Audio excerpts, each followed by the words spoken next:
2 weeks ago in Berlin, we had the meeting, the intergovernmental consultations between Prime Minister Singh, who went to Berlin, and the German Chancellor Angela Merkel.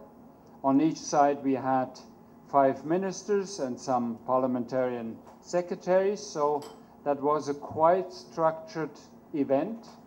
And as it took place in Germany, we were looking also for some results, and we have said that several times today.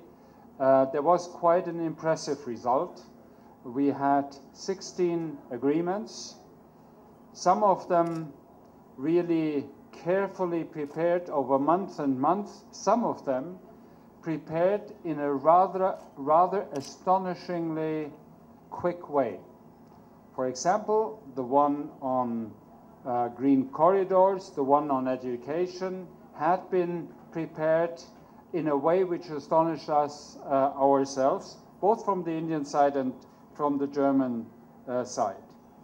Now, in the preparation phase, but more so in the event itself, one thing became, through concrete operationalization, very obvious, and that is that India and Germany are a perfect match. That has to do something also with what I always call this demographic complementarity. India, with this young society, with this need for training and education of millions and millions of young students, of young people, and on the other hand, Germany, which has a lot of facilities, but of course is also looking for young people for demographic reasons. By 2025, India will be the most populous country of the world. On the other hand, in Germany, by 2025, we will have a shortage of 6.3 million in workforce. 6.3 million in workforce in Germany, that's quite a lot. At the same time, and this is why I'm talking about complementarity, we will have increasing free capacity in our famous skills training and at our top universities. So that's the complementarity we have. On top of that, I'm pretty much convinced that Germany's shift to renewals will by then have even reinforced its worldwide leadership position in green technologies. These elements, and I could mention many more, make us, India and Germany, natural partners.